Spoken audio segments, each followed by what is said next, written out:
Hello students, start करते हैं NCERT maths class 10 chapter number 6 triangles. Triangles में भी टॉपिक है, बहुत ही इंपॉर्टेंट टॉपिक होने वाला है आज का। BPT means basic proportional theorem. और ये थ्योरम मोस्ट इंपॉर्टेंट थ्योरम है क्लास 10th बोर्ड एग्जाम के लिए। कोई भी ईयर ऐसा गया ही नहीं जिसमें थ्योरम्स नहीं पूछी गई हो। मोस्ट प्रोबली ये थ्योरम आई ही है प्रूव करने के लिए। और इसको प्रूव करते हैं आज एक अलग अंदाज में, अलग तरीके से, बहुत ही सिंपल तरीके से। उस ऑर्डिनरी तरीके से हम नहीं करेंगे जैसा कि अदर यूट्यूबर्स या अदर यूट्यूब्स वीडियो में आप देखते हैं। एक बेसिक सा तरीका कि एरिया ऑफ ट्रायंगल के कॉन्सेप्ट को लेके उन्होंने इसको प्रूव किया है, वो हम नहीं करने वाले हैं। हम एक डिफरेंट मेथड यूज़ करने वाले हैं माय डियर। और वो मेथड मैं आपको बताने वाला हूँ। और एक बार आपने समझ लिया ना, आप कभी भूलोगे नहीं माय डियर। अब चलिए स्टार्ट करते हैं बहुत जल्दी से। स्टेटमेंट क्या है? If a line is drawn parallel to one side of a triangle to intersect the other two sides in distinct point, the other two sides are divided in the same ratio. अब इसका statement का मतलब समझते हैं। कह रहे हैं कि अगर एक लाइन ड्रॉ करें parallel one side of triangle, triangle की वन साइड के पैरेलल एक लाइन ड्रॉ कर दें to intersect the other two sides, तो वो इंटरसेक्ट करती है अदर टू साइड्स को in distinct point, different points पर। The other two sides are divided. तब क्या होगा अगर वो ऐसा करे? तो जो अदर टू साइड्स हैं वो डिवाइड होंगी सेम रेशो में। मतलब ये तो गिवन वाली बात हो गई, यहाँ से और यहाँ तक ये गिवन वाली बात है। और ये जो है ये प्रूव वाली बात है। The other two sides are divided in the same ratio. अब मैं इसको इजी तरीके से बताता हूँ। कहा क्या है क्वेश्चन में कि अगर ट्रायंगल में एक लाइन हम पैरेलल बना दे ट्रायंगल की किसी भी एक साइड के, ट्रायंगल की किसी भी एक साइड के पैरेलल हम एक लाइन बना दें, तो वो अदर टू साइड्स को प्रोपोर्शनली डिवाइड करती है, मतलब सेम रेशो में डिवाइड करती है। मैं एक रफ डायग्राम से आपको समझाने की कोशिश करता हूँ। देखो, ये एक ट्रायंगल है। अगर ये ट्रायंगल को हम नेमिंग कर लें ए बी सी। अब इसकी जो एक लाइन, एक साइड बी सी है, इसके अगर मैं पैरेलल एक लाइन बना दूं, ये सपोज ये लाइन है एल, तो इसने ट्रायंगल की दो साइड ए बी और ए सी को दो डिफरेंट पॉइंट्स पे इंटरसेक्ट किया। तो इसको मैंने नेमिंग कर ली पी क्यू। दो डिफरेंट पॉइंट पे इंटरसेक्ट करती है। तब क्या होगा? ये वाली लाइन जो दो डिफरेंट पॉइंट पे ट्रायंगल की दो साइड को इंटरसेक्ट करती है, वो इन्हें सेम रेशो में डिवाइड करेगी। जितना A P ratio P B होगा उतना ही A Q ratio Q C होगा। आई होप समझ आ गई होगी बात। यही हमें प्रूव करना है कि A P upon P B is equal A Q upon Q C. कब? जब ये एक लाइन है एल जो बी सी की हमने पैरेलल ड्रॉ की है, तो इसने दो साइड को दो पॉइंट पे इंटरसेक्ट किया। तब ये जो लाइन है जो हमने ड्रॉ की पैरेलल, वो दोनों साइड को सेम रेशो में डिवाइड करेगी। अब चलिए चलते हैं प्रूफ पे। तो सबसे पहले हम लिखेंगे गिवन क्या है। हमको गिवन क्या है, देखिए। सबसे पहले एक ट्रायंगल हम बनाएंगे। ये तो मैंने ऐसे ही आपको समझाने के लिए बनाया था। तो बेसिकली ये ट्रायंगल थ्योरम के लिए यहाँ पे हम बनाने वाले हैं। ठीक है जी, ये ट्रायंगल हो गया आपका A B C, triangle A B C. अब इसमें एक लाइन हमने बी सी जो बेस है ट्रायंगल की एक साइड बेस, उसके पैरेलल एक लाइन ये बना दी। इसको हम नेमिंग कर लेते हैं L.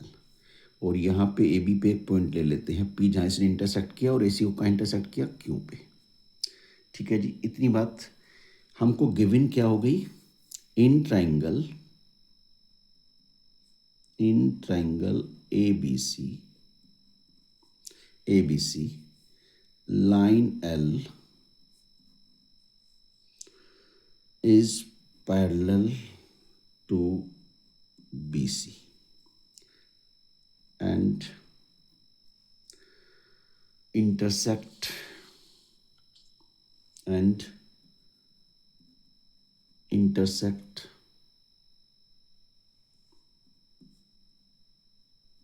intersect AB at P, AB at P and AC at Q। ये बात है, ये गिवन वाली बात हो गई। तो प्रूव क्या करना है? टू प्रूव क्या करेंगे हम? प्रूव करेंगे कि AP upon PB, AP upon PB is equal AQ upon QC, AQ upon QC। चलिए अब हम जाएंगे प्रूफ पे। बहुत सिंपल तरीके से आपको इसको समझना है और बहुत ही सिंपल सा मेथड मैं बताने वाला हूँ। प्रूफ पे चलते हैं, जो नॉर्मली आप देखेंगे नहीं बाकी वीडियोस में। चलिए सबसे पहले हमको करना क्या है सर? ये जो गिवन है उसका ही यूज करना है कि ये जो लाइन L है वो पैरेलल है BC के। देखो इन ट्राइंगल ABC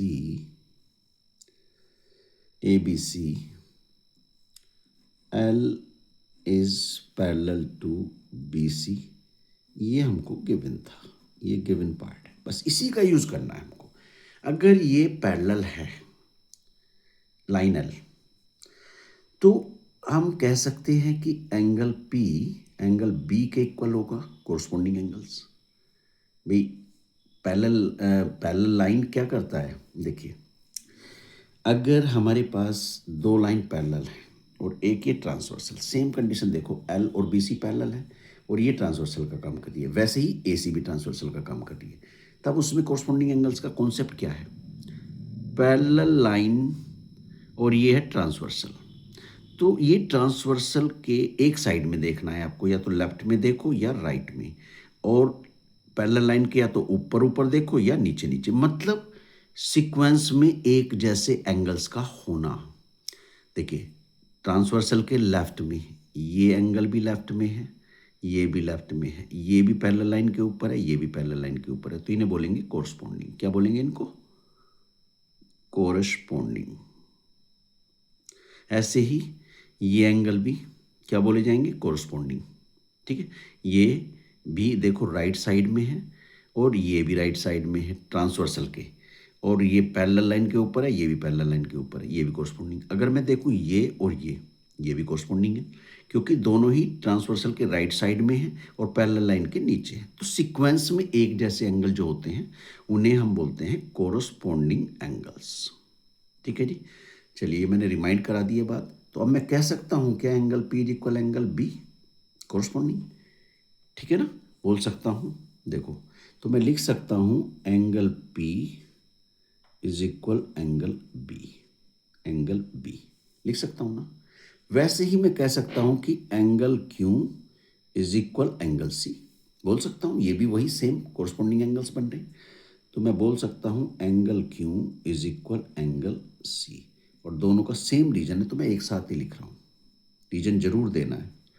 ये है कोरस्पोंडिंग एंगल्स, क्योंकि लाइन पैरेलल थी, कोरस्पोंडिंग एंगल्स। ठीक है, ये बात समझ में आ गई। अब ऐसा अगर है दो ट्रायंगल्स के अंदर, कौन कौन से दो ट्रायंगल? अब इसको थोड़ा सा सेपरेट करेंगे हम। एक ट्रायंगल तो देखो APQ, ये ट्रायंगल है APQ, और दूसरा ट्रायंगल क्या है? दूसरा ट्रायंगल है ABC। अगर मैं बात करूं बड़े ट्रायंगल में ABC, अब मैंने क्या बता दिया? P B के इक्वल बता दिया, और ये जो Q है वो C के इक्वल बता दिया। तो ऑब्वियस है कि A दोनों में ही आ रहा है, कॉमन है, तो वो तो आपस में इक्वल होगा ही। क्यों? एंगल सम प्रॉपर्टी ये कहती है कि तीनों एंगल का सम 180 होता है। अगर ये P B के इक्वल है, Q C के इक्वल है, तो दोनों का जो भी सम होगा 180 में सब्ट्रैक्ट करेंगे A आ जाएगा, तो यहाँ भी तो वही बात होगी ना। इसलिए एंगल A दोनों में आ भी रहा है, कॉमन भी है, और बचा हुआ दोनों ट्रायंगल का एंगल है, तो वो इक्वल ही होगा।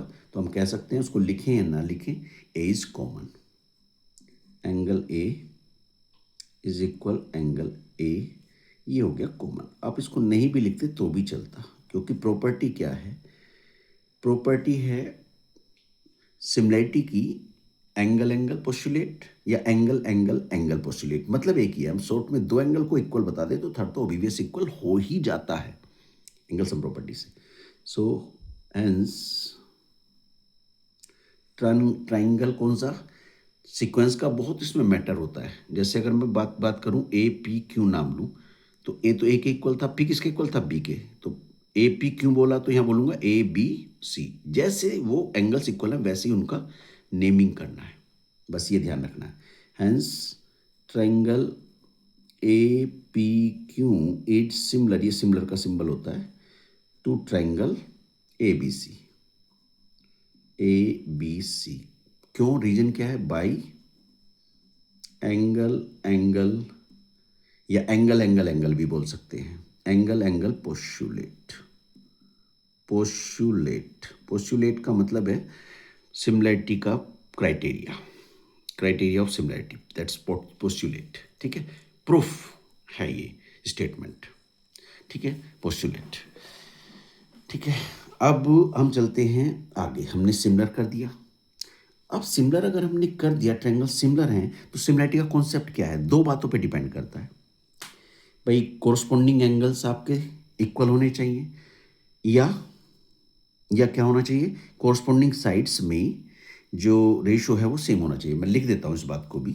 चलिए, सिमिलैरिटी का जो क्राइटेरिया है वो क्या कहता है, देखिए, for being similar, for being similar क्या होना चाहिए,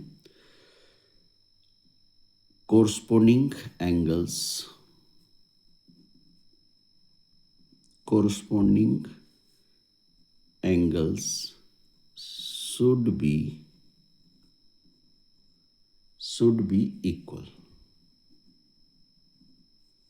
और दूसरी बात क्या, ये एक बात है, और दूसरी, ratio between their corresponding side should be same, ratio between their corresponding sides should be same। दोनों एक दूसरे से रिलेट करती हैं। अगर कोरस्पॉन्डिंग एंगल्स इक्वल हैं तो ये तो होगा ही, और अगर ये है तो वो होगा। अगर कोरस्पॉन्डिंग साइड्स का रेशियो सेम है तो कोरस्पॉन्डिंग एंगल्स इक्वल होंगे। अगर फर्स्ट है तो सेकंड भी होगा ही, अगर सेकंड है तो फर्स्ट होगा ही, एक दूसरे से कॉम्प्लीमेंट्री हैं। तो अब मैं इसका कॉम्प्लीमेंट्री लिख देता हूँ भाई, हमने सिमिलर कर दिया। अब देखो, अब चलते हैं आगे प्रूफ पे। ठीक है, समझिए बात को। हमने ट्रायंगल्स यहीं पे लिख देता हूँ, चलिए मैं, वो थोड़ा ज़्यादा बेटर लगेगा। ये सिमिलर किया, और कोरस्पॉन्डिंग साइड क्या होंगी, जो सीक्वेंस में एक जैसी हैं, जैसे ए पी, तो यहाँ ए बी। अगर मैं बात करूँ पी क्यू, तो इधर बी सी। जैसे जैसे एंगल इक्वल है वैसे वैसे ही उनकी साइड बनेगी। पी क्यू इक्वल है तो बी सी, जैसे एंगल पी बी के इक्वल था, क्यू सी के इक्वल था, तो पी क्यू से मिलकर पी क्यू साइड बनी, बी सी से मिलकर बी सी साइड बनी। सीक्वेंस में एक जैसा होना, तो मैं कह सकता हूँ ए पी के अपोन में क्या लिखूंगा, ए बी, कोरस्पॉन्डिंग साइड यही है, इसकी ए पी तो इसकी ए बी लूँगा, ध्यान रखिएगा। इसकी मैं पी क्यू साइड लेता हूँ अगर फर्स्ट एंगल की, तो इसकी लूँगा बी सी। ऐसा मत कर देना कि इसका तो आप ले रहे हो ए पी और अपोन में ए बी, फिर क्या कर रहे हो, फिर बी सी ऊपर ले रहे हो, पी क्यू नीचे, तो गलत हो जाएगा। जो ट्रायंगल आपने पहले लिखा उसकी साइड अगर ऊपर रखी है, तो जो दूसरा ट्रायंगल है उसकी साइड नीचे ही रखनी, कोरस्पॉन्डिंग साइड, रेशियो नहीं बदलना है। इज इक्वल, अब बचा क्या, ए क्यू अगर मैं लूँ फर्स्ट और थर्ड, तो यहाँ ए सी हो जाएगा, तो ए क्यू अपॉन ए सी, जैसे ए क्यू अपॉन ए सी। मैंने तीनों साइड का रेशो लिख दिया। बिल्कुल ये फैक्ट है, ये सिमिलैरिटी का प्रॉपर्टी कहता है। ठीक है, सिमिलैरिटी के कॉन्सेप्ट पे हम जा रहे हैं। तो A P upon A B is equal P Q upon B C is equal A Q upon A C, correct. अब इसी को देखना है हमें। देखो, ट्रायंगल में P Q upon B C का रोल है नहीं, हमें बात किसकी करनी है, A P upon P B की और ए क्यू अपॉन ए सी की। तो ए पी वाला पार्ट यहाँ दिख रहा है हमको, और ए क्यू वाला पार्ट ये हमको यहाँ दिख रहा है। तो मैं इन दोनों को लूँगा, इसका रोल ही नहीं है तीनों इक्वल, बट इसका रोल नहीं है तो इसको नहीं लूँगा, दो को इक्वल लेके आगे सोल्व करेंगे। चलिए अब यहाँ से मैं क्या कर लेता हूँ, अब मैं ले लेता हूँ ए पी अपॉन में क्या था, ए बी था, A P upon A B, देख लो A P upon A B था, ठीक है, वो मैंने लिया। इज इक्वल में क्या, इज इक्वल में था ए क्यू अपॉन ए सी, ठीक है जी, इतना हमने किया। अब मुझे एक बात बताइए, अगर मुझे ए पी और पी बी का रेशो लेना है, ए पी और पी बी, और दिया क्या है, ए पी और ए बी का, ए पी का और पूरे ए बी का, तो पी बी कैसे आएगा, पी बी आ सकता है अगर मैं टोटल ए बी में से ए पी सब्ट्रैक्ट कर दूं, यस, टोटल ए बी में से ए पी को सब्ट्रैक्ट करूं तो पी बी मिलेगा। ऐसे ही इधर मुझे चाहिए ए क्यू और क्यू सी का रेशो, दिया है ए क्यू और ए सी का, तो क्यू सी तो नहीं दिया, तो क्यू सी कैसे आएगा, अगर मैं ए सी में से ए पी को सब्ट्रैक्ट कर दूं तो क्यू सी मिल जाएगा। मतलब दोनों साइड हमें क्या करना है, दोनों साइड हमको ये ऊपर वाला पार्ट सब्ट्रैक्ट करना है टोटल में से, इधर ए बी में से ए पी को करना है, इधर ए सी में से ए क्यू को करना है। तो करेंगे कैसे वो समझना है। जब वो ऐसे तो होगा नहीं, इसको रिवर्स करना पड़ेगा, और रिवर्स करने को क्या बोलते हैं, इन्वर्टेंडो, वैसे जो मैथ की लैंग्वेज में बोलते हैं, हम रिवर्स करना भी बोल सकते हैं। तो मैं क्या लिख रहा हूँ, by invertendo, invertendo, by using invertendo, या इसको इनवर्स भी मैं लिख देता हूँ, इनवर्स, ठीक है, उल्टा करना है। तो ए बी ऊपर आएगा और ए पी नीचे आएगा, ठीक है जी, इधर ए सी ऊपर और ए क्यू नीचे। ऐसा क्यों किया, देखो अगर मैं -1 करता दोनों साइड और वो सब्ट्रैक्ट करता और उसके बाद एलसीएम लेता, तो A P minus A B जो कि माइनस में आता, ठीक है, इधर भी माइनस में आता, वो कट भी जाता लेकिन सही नहीं है। तो हमें क्या किया, बड़े वैल्यू को ऊपर छोटे को नीचे इन्वर्स कर दिया। अब क्या करेंगे, मुझे A B minus A P चाहिए तो -1 करना पड़ेगा, यहाँ ए सी माइनस ए क्यू चाहिए तो यहाँ भी -1, दोनों साइड -1 करना पड़ेगा, और इसको हम बोलते हैं बाई डिविडेंडो, डिविडेंडो मैथ की लैंग्वेज में, या -1 by doing -1 on both side, by doing -1 on both side, -1 हमने करना है दोनों साइड, तो ये हो जाएगा A B upon A P -1 is equal, इधर भी -1 कर देंगे, ए सी अपॉन ए क्यू -1, -1 इसलिए कर रहे हैं ताकि हम इनका एलसीएम लेके और सब्ट्रैक्ट कर सकें ए बी में से ए पी को। तो यहाँ पे नीचे मिला हमको ए पी, एलसीएम लिया, ऊपर क्या मिलेगा, A B minus A P, ठीक है जी, इधर भी हमने एलसीएम लिया ए क्यू और 1 का, तो ये ए क्यू आ गया एलसीएम, ऊपर क्या मिला, ए सी माइनस ए क्यू, ठीक है। अब देखो यहाँ देखो A B minus A P, तो क्या मिलेगा, पी बी मिलेगा ना, तो मैं लिख सकता हूँ A B minus A P को क्या लिख सकता हूँ, पी बी, और अपोन में क्या लिखूंगा, ए पी जो है। अब ऐसे ही ए सी माइनस ए क्यू, ए सी में से ए क्यू सब्ट्रैक्ट करूँ तो क्यू सी मिलेगा ना, तो मैं इसके प्लेस पे क्यू सी लिख सकता हूँ ना, क्यू सी अपॉन ए क्यू, ठीक है जी, ये मैंने लिख दिया। अब मुझे बताइए ज़रा, यही हमें लाना था, ये तो नहीं लाना था, हमें क्या लाना था, ए पी ऊपर लाना था, पी बी नीचे, ए क्यू ऊपर क्यू सी नीचे। तो मैं क्या करूँगा, अब फिर इसमें इन्वर्टेंडो यूज़ कर लूँगा, मतलब इसको इन्वर्स कर दूंगा। तो by using invertendo, by using invertendo,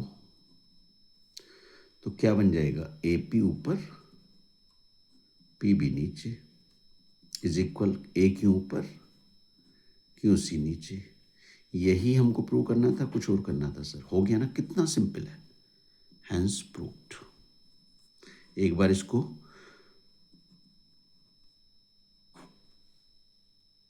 आप ध्यान से सुन लीजिएगा, शॉर्ट में एक बार रिमाइंड करा देता हूँ। हमने क्या किया, स्टेप समझिए। हमें गिवन था एक ट्रायंगल एबीसी, उसमें एक लाइन पैरेलल अगर हमने ड्रॉ कर दी बेस के या एक साइड के, तो वो अदर टू साइड्स जो बची उनको सेम रेशियो में डिवाइड करती हैं। ये प्रूव करना था।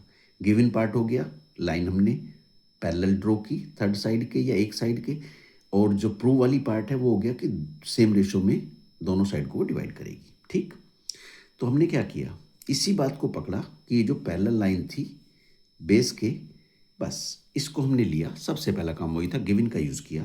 तो उसकी हेल्प से हमको क्या पता चला कि एंगल पी एंगल बी के इक्वल है और क्यू सी के इक्वल है, क्योंकि ये कोरस्पोंडिंग बन गए।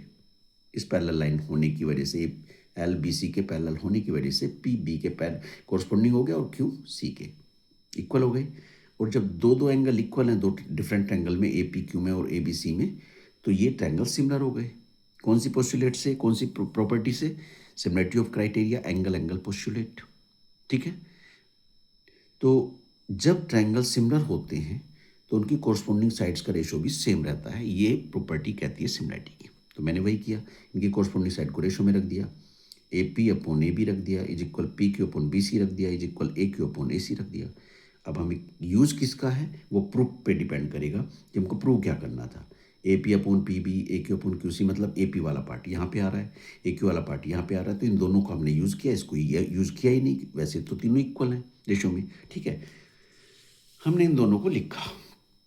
ठीक, फिर हमने क्या किया, इसको इन्वर्स कर दिया, उल्टा कर दिया, मीन्स बाई यूजिंग इन्वर्टेंडो उल्टा किया, उल्टा कर दिया पहले।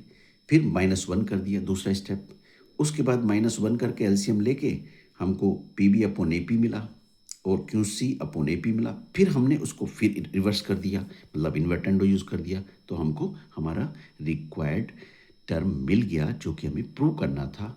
आई होप समझ आ गया होगा। समझ आया है तो इसको इतना शेयर करिए, इतना शेयर करिए कि सभी बच्चे जो बोर्ड एग्ज़ाम में बैठने वाले हैं, बोर्ड एग्ज़ाम देने वाले हैं, those who are appearing in board exam, वो सबको हेल्प हो जाए। शेयर करिए मैक्सिमम, लाइक करिए और चैनल को सब्सक्राइब ज़रूर करिएगा। जुड़े रहिए ऐसे ही मोस्ट इम्पोर्टेंट मैथ्स वीडियो के लिए। अब ये जो सीरीज़ है ना मोस्ट इम्पोर्टेंट क्वेश्चंस की, वो स्टार्ट हो गई है, और ऐसे ही आप डेली बेसिस पे सिमिलर पैटर्न पे आप वीडियो देखेंगे। Thank you.